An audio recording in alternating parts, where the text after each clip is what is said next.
Good morning dear students. आज हम लोग लेक्चर नंबर 8 पे कॉम्प्लेक्स नंबर पे पहुंच चुके हैं। लगभग ये ख़त्म होने वाला है। तो कुछ इंपॉर्टेंट प्रॉपर्टीज है जो आपके बुक में नहीं भी है, ये जेडबलई के लिए काम आ सकता है। सारे कॉन्सेप्ट जेडबलई के लिए कॉन्सेप्ट काम आ सकते हैं। तो एक बार मैं इसके ऊपर डिस्कशन कर देता हूँ। Properties of complex number. Properties of complex number जैसे कि पावर आइटा थीटा, इसको हम लोग जेड बोल सकते हैं। ये भी एक कॉम्प्लेक्स नंबर ही है जेड के रूप में। उसको कैसे लिखा जाता है? Cos theta iota sine theta. इसको क्या किसने दिया था? यूलर्स ने दिया था, इसलिए इसको बोलते हैं यूलर्स रूल। इसको जेड भी बोलो एक ही बात है, कोई फर्क नहीं पड़ता है। इसी में थोड़ा सा चेंजिंग कर दिया, डिमूवर्स ने चेंज कर दिया कि बोला कॉस पावर यहाँ पे एन लगा देंगे। अगर जो भी चीज यहाँ लगा देंगे वो एंगल 2π/3 5 कुछ भी लगा सकते हैं, तो वो इधर को आ जाएगा, यहाँ पर आ जाएगा और यहाँ पे आ जाएगा। इसलिए इसको मैंने लिख दिया cos theta plus iota sine theta power n is equal to लिख दिया कॉस एन थीटा, यहाँ एन आ गया, आइटा साइन फिर से एन आ गया। देखो ये वाला एन यहाँ आ गया, एन थीटा। इसको इस तरह से लिख सकते हैं। ये क्या कहलाया? डिमूवर्स रूल। ये कॉन्जुगेट का भी अगर कॉन्जुगेट करेंगे, तो वो क्या बन जाएगा? जेड बन जाएगा। ये सारे कॉन्सेप्ट अलग अलग पेपर में या एमसीक्यू में पूछ सकते हैं, इसलिए मैंने बता दिया, लिखा दिया इसको स्पेशली। कॉन्जुगेट का कॉन्जुगेट तो क्या हो जाएगा? ओरिजिनल हो जाएगा। अगर जेड इनवर्स, ये क्या होता है? It is called multiplicative inverse. इसको क्या बोलते हैं? मल्टीप्लिकेटिव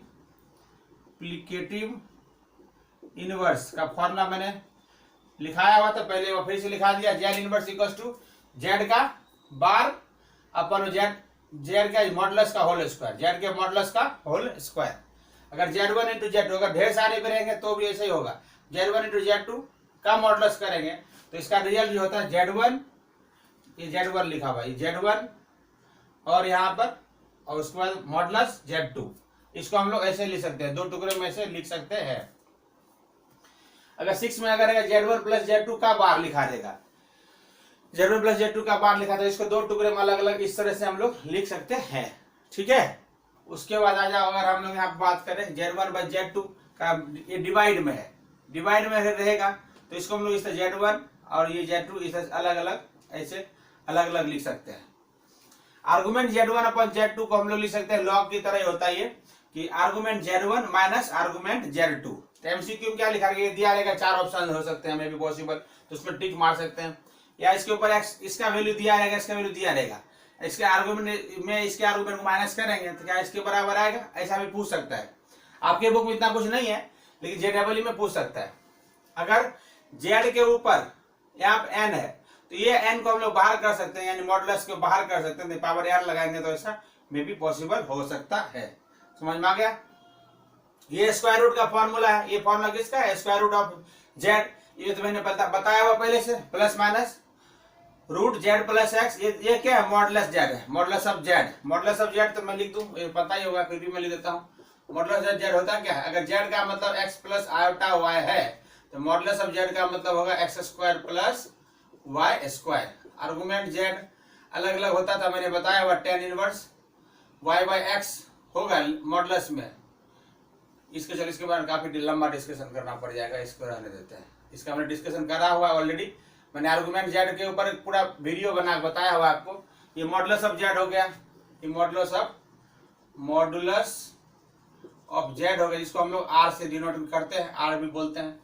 तो ये हो गया, यहाँ से मॉडुलस जेड हो गया प्लस एक्स। क्वेश्चन में लिखा रहेगा प्लस एक्स, एक्स गिवन होगा, ये रहा एक्स, ये एक्स इधर रख देने का है। और यहाँ पे अगर प्लस होगा तो यहाँ पे प्लस लेना, अगर यहाँ पे माइनस होगा तो यहाँ पे माइनस लेना, दोनों में से कोई एक लेना है, दोनों में से कोई एक लेना है। इसलिए मैंने यहाँ लिख दिया इट डिपेंड्स ऑन क्वेश्चन लिख दिया है। इसका मतलब ये हो गया कि क्वेश्चन में यहाँ प्लस लिखा हुआ है, यहाँ पे प्लस लिखेंगे, यहाँ तो रहेगा ही प्लस माइनस, ये तो स्क्वायर रूट के कारण है और ये क्वेश्चन के कारण है। और यहाँ पे माइनस रहेगा, यहाँ पे माइनस रहेगा तो यहाँ पे सिर्फ माइनस लेंगे, सिर्फ माइनस लेंगे। इसके ऊपर मैंने ऑलरेडी वीडियो बनाया हुआ, क्वेश्चन बना के आपको बताया हुआ है, फिर भी मैंने एक बार लिखा दिया। अब ये मॉड जेड है, मॉड जेड किसके बराबर हो सकता है? अगर उसको कॉन्जुगेट भी कर देंगे, उसका भी अगर मॉडुलस निकालेंगे, इसका मॉडुलस इसका मॉडुलस दोनों का सेम ही आएगा। ये क्या है? जेड के बार का अगर इनवर्स करें और जेड बार से मल्टीप्लाई करें तो उल्टा, ये मल्टीप्लाई करोगे तो रिवर्स हो जाएगा एक दूसरे का, तो मल्टीप्लाई करो आंसर क्या आ जाएगा? 1 आ जाएगा। और ये क्या? Modulus Z. इसके ऊपर क्वेश्चन अभी मैं करवाऊंगा, IIT ने पूछा हुआ क्वेश्चन इसके ऊपर भी, कि मॉड जेड का होल स्क्वायर क्या होता है? जेड इंटू जेड बार के बराबर होता है। और ये क्या? आर्गुमेंट जेड जो होता है आर्गुमेंट जेड बार के बराबर नहीं होता है। क्यों नहीं होता है? क्योंकि आर्गुमेंट इसमें जेड हो सकता है अलग जेड जो हो सकता है अलग क्वाड्रेंट में हो और ये जेड बार अलग क्वाड्रेंट में होगा, इसलिए दोनों का जो वैल्यू सेम नहीं आएगा। तो ये सारे प्रॉपर्टीज है, एक बार एमसीक्यू में भी पॉसिबल पूछ सकता है आपको, तो मैंने सारे प्रॉपर्टीज एक बार आपको लिखा दिया है। ठीक है, एक बार देख के लिख लेना, इसको लर्न कर रख लेना, याद रखना, कौन कहाँ पे काम आ जाए पता नहीं है। तो चलो फिर मैं इसको अभी मिटा देता हूँ, आप इसको वीडियो रोक देना तो आपको दिख जाएगा, यहाँ पर पॉज करोगे तो आपको वीडियो दिखेगा और इसको लिख सकते हो आप। अब मैं कॉन्सेप्ट सिखाने जा रहा हूं, cube roots of unity. Cube roots of unity concept का नाम क्या है? Cube roots of unity. इसके ऊपर JEE में कम से कम 10 से 12 बार सवाल आए हुआ है क्यूब रूट्स ऑफ यूनिटी के बारे में। तो एक बार देखो क्या होता है cube roots of unity. Concept है क्यूब रूट्स ऑफ यूनिटी, ये अपने कॉन्सेप्ट का नाम है। ये कहां से आया? देखो यहां से x² + x + 1 = 0। ये क्या है? ये हमारा क्वेश्चन हो गया। यहां से अगर हम इसको सॉल्व करते हैं तो क्या आएगा? यहां से a कितना है 1, b भी कितना है 1 और c भी कितना है 1। अब यहाँ पर क्या करते हैं, धराचार विधि लगाते हैं, x = -b ± रूट अंडर में b² - 4ac अपॉन में 2a। अब यहाँ पर तो वैल्यू x = -b यानी -1 ± b² यानी 1 का a² -4ac, a कितना 1 और c भी 1 ही है, ac अपॉन में 2a, 2 × 1। x क्या होगा? -1 ± ये हो जाएगा 1 - 4, दिस इज 4, 1 - 4 अपॉन में 2। अब इसको सॉल्व करें, x = -2 ± ये रूट में आ जाएगा नेगेटिव, ये बन गया ना, ये बन गया यहाँ से इमेजिनरी नंबर। इसको और कैसे लिख सकते हैं? मैंने बताया हुआ है, x लिख सकते हैं -2 ± इसको √3 आयटा लिख सकते हैं अपॉन में 2 अपॉन में ये 1 लिखा हुआ है, 1 लिखा हुआ 1, ये अपॉन में 1। अब इसको दो पार्ट में, इसके दो रूट्स बन गए, इसके दो रूट्स बन गए, प्लस वाला एक माइनस वाला। तो यहां से बन जाएगा, यहां से प्लस वाला क्या हो सकता है? x का वैल्यू -1 प्लस √3 आयटा अपॉन में 2, एक प्लस वाला और एक माइनस वाला इतना अपॉन में 2। अब इसको मान लो कि ये क्यूब में होता, अगर x का वैल्यू 1 लेता है, अब आप ध्यान से देखो, अगर ये होता है x - 1 और x² + x + 1 बराबर 0, अगर इसको मल्टीप्लाई करते बच्चे तो क्या बन जाता है? ये इसको मल्टीप्लाई करोगे तो क्या, देखो ध्यान से देखो, तो a³ - b³ तोड़ो तो क्या हो सकता है? a - b, a² + b² + ab यहां से क्यूब रूट्स ऑफ यूनिटी में इस तरह से फॉर्मूला बन सकता था। अगर यहाँ पर x का एक रूट मान लो, इसमें से मल्टीप्लाई कर दिया हमने, ये यहाँ से x का एक वैल्यू क्या आता है? x का a³ - b, इसको ओपन करो तो क्या बन जाएगा? यहाँ से x - 1 एक टर्मिनोलॉजी आया, इसको पहले देखो, तो इसको यहाँ से आ जाएगा कितना? x का क्यूब, इसको मल्टीप्लाई x का स्क्वायर, इसको मल्टीप्लाई करोगे तो +x, इसको मल्टीप्लाई करोगे तो -x का स्क्वायर, इसको मल्टीप्लाई करोगे तो -x, इसको मल्टीप्लाई करोगे तो -1। यहाँ से क्या हो गया? ये से ये कैंसिल हो गया, ये से ये कैंसिल हो गया, क्या हो गया? x³ - 1 बना। ये देखो क्यूब, ये वाला जो क्यूब यहाँ से आया है, ये ध्यान से देखो। अब ये क्यूब जो यहाँ से आया है, यानी इसको हम लोग ऐसा लिख सकते हैं या ऐसे या ऐसे लिख सकते हैं। इसका एक फैक्टर, इसका मतलब क्या मालूम पड़ गया? इसका एक फैक्टर तो x - 1 है और दूसरा फैक्टर जो है मैंने यहाँ पर लिखा हुआ है, एक फैक्टर का x² + x + 1 है। ये रफ वर्क करा बता रहा हूँ, समझा रहा हूँ। यहाँ से क्या हो जाएगा? x³ ये बन क्या गया? x³ - 1 बन गया। या इसके 3 रूट्स होंगे, पावर कितने? 3 रूट्स है, पावर 3 है। पावर 3 होने का it has 3 roots, 2 roots 3 roots possible होंगे। इससे एक रूट तो साफ साफ मिल गया, बराबर 0 करोगे बच्चे, x का रूट x डायरेक्ट मिल गया 1, x तो डायरेक्ट मिल गया ना 1। ध्यान से देखो, यहाँ मैंने सॉल्व कर दिया, x तो डायरेक्ट में 1 मिल गया, और इसको मैंने पहले ही सॉल्व कर बता दिया था, क्योंकि अब तुमको क्वाड्रेटिक इक्वेशन धराचार लगाने आता था, इसको मैंने अलग से पहले ही सॉल्व कर बता दिया। तो एक रूट इधर आ गया, एक रूट इधर आ गया और एक रूट ये हो गया। इसके कितने रूट हो गए? 3 रूट हो गए। अगर इसको सॉल्व करें अल्टीमेटली, अगर हम इसको सॉल्व करें एक्स क्यू माइनस वन का ब्रैकेट बनाता हूं, इसको अगर सॉल्व करें एक्स क्यू माइनस वन को, अल्टीमेटली इसके 3 रूट होने चाहिए। तो पहला रूट, दूसरा रूट और ये तीसरा रूट। अब ये क्या है, पूरा सा कॉम्प्लेक्स फॉर्म में है, ये जो है ये जेड के फॉर्म में है। तो इसको क्या किया मैथमेटिशियन ने, मैंने नहीं, मैथमेटिशियन ने बोला इसको क्या, ये ओमेगा है। क्या बोला इसको, ओमेगा है। और इसका नाम क्या रख दिया, ओमेगा का स्क्वायर नाम रख दिया। तो पहला रूट पॉसिबल हो गया, क्या हो गया, इसीलिए यानी कि सो एक्स क्यू माइनस वन बराबर 0। यहाँ से 3 रूट पॉसिबल हो गए इसके। एक्स का वैल्यू 1 आ गया, एक ओमेगा आ गया, एक ओमेगा का स्क्वायर आ गया। इस तरह से आ गया, 1 आ गया, ओमेगा आ गया और ओमेगा का स्क्वायर आ गया, क्यूब रूट्स ऑफ यूनिटी। इसके आंसर 3 आए। इसको बोलते क्या बोलते हैं भैया, ओमेगा। क्या बोलेंगे, OMEGA, ओमेगा बोलते हैं इसको, ओमेगा बोलते हैं। ये ओमेगा का स्क्वायर। यानी पूछेगा, कभी कभी पूछेगा ओमेगा क्या होता है, ओमेगा का वैल्यू ये होता है बच्चे, और ओमेगा स्क्वायर का वैल्यू ये होता है। इसके ऊपर आधारित कई सारे क्वेश्चन पूछे हुए JEE में, मैंने बोला था पहले भी। तो इसको अब मैं फिर रब कर देता हूँ। आई थिंक पता चल गया होगा, यहाँ पे ब्रेक किया एक्स क्यू माइनस वन को, इसका जो सॉल्यूशन निकाला है वो सॉल्यूशन निकल के आ गया। एक तो क्या आएगा 1, तो मैंने 1 लिख दिया। एक क्या आएगा ओमेगा, ये आएगा। क्यों ऐसा क्यों कर दिया, तो यहाँ पे ये देखो, इसको मैंने पहले फैक्टर करके तोड़ दिया था ताकि आपको समझ में आ सके। ये धराचार विधि लगा कर सॉल्व कर दिया, तो ओमेगा और ओमेगा का स्क्वायर। अब यहाँ से क्या आएगा, सम ऑफ रूट्स।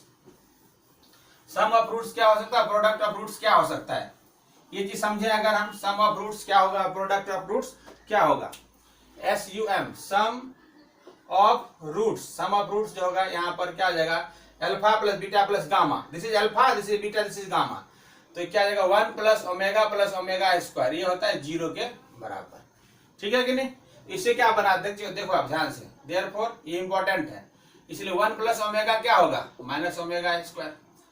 और 1 plus, therefore 1 plus omega square क्या होगा, 1 प्लस ओमेगा स्क्वायर क्या होगा, माइनस ओमेगा। और ओमेगा प्लस ओमेगा स्क्वायर क्या होगा, -1।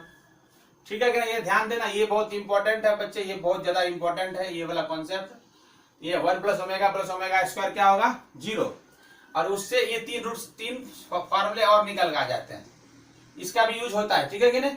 ऑल्सो अब एक काम करो, प्रोडक्ट ऑफ रूट्स करो, प्रोडक्ट ऑफ रूट्स करो, यानी क्या होगा 1 इंटू ओमेगा स्क्वायर, ये हो गया अल्फा बीटा गामा, तीनों को मल्टीप्लाई करेंगे, यहाँ पे क्या हो जाता है ओमेगा का क्यूब।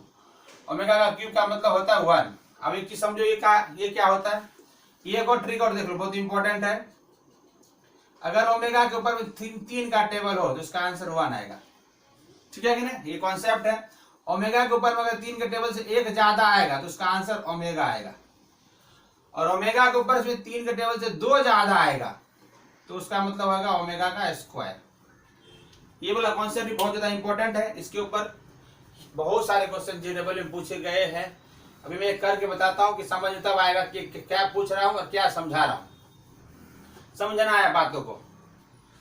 बहुत इंपॉर्टेंट चीज है, कहीं बुक में डिस्कशन नहीं, आपके बुक में कहीं भी डिस्कशन नहीं है, ये सीधा JEE का ही है। अभी देखो सपोज का क्वेश्चन पूछेगा क्या, ओमेगा पावर में 10 plus omega power 11 omega power 12 omega power में 13 इसको इवेल्युएट करो। इसको इवेल्युएट करो तो क्या करोगे, इसके इवेल्युएट करने की अगर हम बात करेंगे तो ओमेगा पावर में देखो, यहाँ पर ध्यान से देखो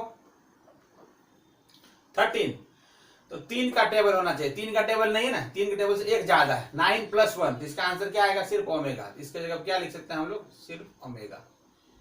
इसके जगह क्या लिख सकते हैं, ओमेगा टेबल से 3 से 9 और 2 11, यानी 2 ज्यादा है, इसका आंसर क्या है ओमेगा स्क्वायर। इसके जगह हम लोग लिख सकते हैं ओमेगा का स्क्वायर।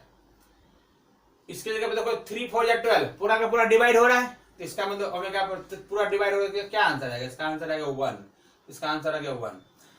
और फिर इसको डिवाइड कर 3 या 9 3 4 या 12 तक चला गया, बच गया कितना, ओमेगा बच गया, एक अकेला बच गया, ओमेगा पावर 1, यानी ये फॉर्मेट में है, इसका आंसर क्या आएगा ओमेगा। अब यहाँ ध्यान से देखो 1 प्लस ओमेगा स्क्वायर क्या होता है, 1 प्लस ओमेगा स्क्वायर क्या 0, तो यहाँ से ध्यान से देखो यहाँ तक तो क्या हो जाएगा 0 के बराबर हो जाएगा, 0 और ये अकेला बच गया ओमेगा, तो इसका फाइनल आंसर क्या आएगा ओमेगा आएगा। समझ में आया। अगर समझ में नहीं आया तो क्वेश्चन और बताता हूँ, ओमेगा पावर में 500 ओमेगा पावर में 501 ओमेगा पावर में 502, सपोज करो ऐसा ले लेते हैं।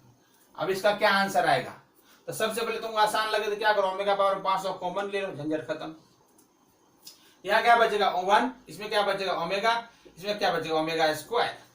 और इसका आंसर तुम जानते हो क्या होता है, इसका आंसर 0। तो ओमेगा पावर में 500 इंटू 0, इसका आंसर क्या आएगा 0 आ जाएगा। तो इस तरह से घुमा के क्वेश्चन पूछा जाएगा, अब उसका आंसर बताना आपको है, ठीक है कि नहीं। आपको काम करने के लिए देता हूं मैं क्वेश्चन, ताकि उसको करना, काम करना घर पे। तो सिंप्लीफाई करना, ओमेगा पावर में 200, ओमेगा पावर में 203, 2003, ओमेगा पावर में 2001, इसको इवेल्यूएट करना क्या आएगा। चलो इसको भी मैं ही कर देता हूँ। तो ओमेगा पावर में 200 है, अगर 3 से डिवाइड करोगे तो 3 से डिवाइड करोगे तो कितना रिमाइंडर बच जाएगा, 3 से डिवाइड करो 200 को तो 6 जार 18, 20 से 6 जार 18, कितना बचा 2 बचेगा, रिमाइंडर कितना बचा 2 में 2 बच गया। इसका आंसर क्या है ओमेगा स्क्वायर आएगा, पता चल गया यहाँ से ओमेगा स्क्वायर आएगा। चलो इसका मैंने काम खत्म कर दिया। अगर हम बात करें इसकी बात करें तो लास्ट में कितना है 3 है, तो इसको फिर डिवाइड तो करना पड़ेगा, क्योंकि 3 और 2 5, तो आई थिंक 2 बचेगा। फिर से मैं डिवाइड करके बता देता हूँ, 2003, 3 6 जार 18, 20 3 6 जार 18, 23, 3 7 जार 21, तो कितना बच, अभी भी 2 ही बच रहा है, रिमाइंडर 2 बच रहा है ना। इसका मतलब इसका भी मतलब ओमेगा स्क्वायर ही हुआ, इसका भी मतलब क्या हो गया ओमेगा स्क्वायर ही हुआ। अब यहाँ से देखो बच्चे, इसमें क्या है 2001 है, 2001 है यानी 2 1 3, और 3 3 के टेबल में आता है, इसका मतलब पूरा पूरा डिविजिबल है 3 से, तो इसका ओमेगा का पावर में 3 पावर के हो जाएगा। तो इसका आंसर क्या आएगा 1, इसका आंसर क्या आ गया 1, इसका आंसर आ गया यहाँ से 1। तो इसका फाइनल आंसर क्या है 1 plus equal to 1 plus 2 omega square, इसका आंसर हम लिख सकते हैं 1 plus 2 omega square. 1 plus omega square किसके बराबर होता है माइनस ओमेगा के बराबर। तो इसका आंसर ये भी हो सकता है, इसका आंसर दूसरे तरीके से लिख सकते हैं हम लोग 1 प्लस ओमेगा स्क्वायर जगह पे माइनस ओमेगा लिख दे और ये ओमेगा स्क्वायर कॉपी कर दे। तो जैसा ऑप्शन हो, इस तरह का कोई भी ऑप्शन होगा तो उसमें टिक मार सकते हैं, ठीक है कि नहीं। तो ये सब बुक में क्वेश्चन नहीं है बच्चे, फिर भी मैंने आपको ओमेगा का जानकारी, क्यूब रूट्स ऑफ यूनिटी का जानकारी आपको मैंने दे दिया है, ठीक है। अब इसको देखना, वीडियो समझना, सबसे ज्यादा इंपॉर्टेंट ये है कि 3 का पावर है तो 1 कर देना है, 3 के पावर से 1 ज्यादा रहे तो ओमेगा कर देना, 3 पावर में 2 ज्यादा रहे तो ओमेगा स्क्वायर कर देना।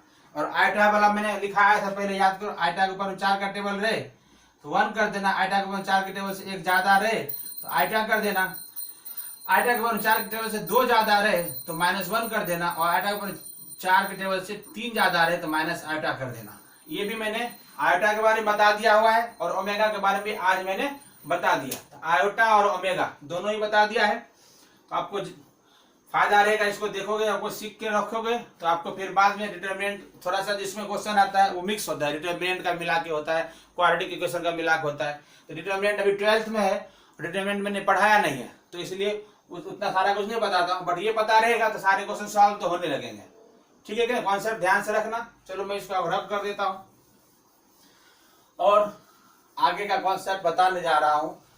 कॉन्सेप्ट तो लगभग बता दिया मैंने, कॉन्सेप्ट लगभग बता दिया, चैप्टर अब खत्म होने पाया है। टेक्स्ट बुक अगर किसी ने खोल के देखा होगा तो उसको मालूम पड़ेगा कि सर ने पढ़ाया है कि नहीं पढ़ाया है। 5.1, 5.2, 5.3 और उसका एक मिसलेनियस एक्सरसाइज है। मिसलेनियस एक्सरसाइज के भी कई सारे क्वेश्चन मैंने करवा दिए हैं। तो चलो यहाँ पे मिसलेनियस से ये क्वेश्चन करते हैं हम लोग। वो क्वेश्चन है हमारा, इफ x प्लस, ये मैंने साथ क्वेश्चन करा दिया कि नहीं करा दिया, x प्लस आयोटा y का होल क्यूब, ये सब करा दिया मैंने, u plus iota v, then prove that, ये सारे क्वेश्चन मैंने करा दिया I think. u by x plus v by y equals to 4x square minus y square, ये मैंने करा है कि नहीं करा है मेरे को याद नहीं आ रहा है। चलो मैं करा देता हूँ फिर से, अगर करा दे तो भी कोई बात नहीं। चलो इसमें सबसे पहले सॉल्यूशन करता हूँ। ये भी आईआईटी में पूछा हुआ क्वेश्चन है, आईआईटी में प्रीवियस ईयर्स में 85 89 इसके आसपास पूछा हुआ क्वेश्चन है। चलो इसको सॉल्व करते हैं। अगर हम x प्लस आयोटा y का whole cube equals to u plus iota v, और हमें इससे ये प्रूफ करना है, ठीक है। तो सबसे पहले a प्लस बी का होल क्यूब खोल दो। a प्लस बी का होल क्यूब क्या होता है, ए का क्यूब प्लस बी का cube plus 3a² b plus 3b² a, ये होता है आइडेंटिटी होता है। तो इसको चलो हम लोग लगाते हैं। तो क्या आएगा, ए का क्यूब प्लस बी का cube plus 3a² b plus 3b²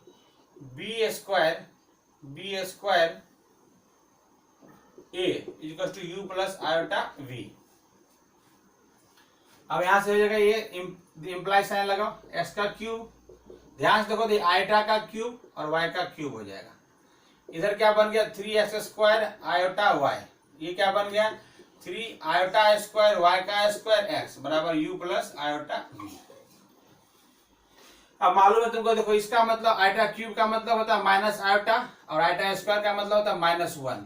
ये दो इंपॉर्टेंट चीज है, मैंने बताया हुआ पहले से भी। आयोटा क्यूब का मतलब होता है माइनस आयोटा और आयोटा स्क्वायर का मतलब होता है -1। तो ये दो यूज करता हूं मैं, एरो लगा दिया समझाने के लिए। तो इम्प्लाइज एक्स का क्यूब, इसके जगह माइनस आयोटा रखूंगा तो क्या हो जाएगा -y का क्यूब आयोटा, माइनस y का क्यूब और ये y का क्यूब है और आयोटा लगा दिया।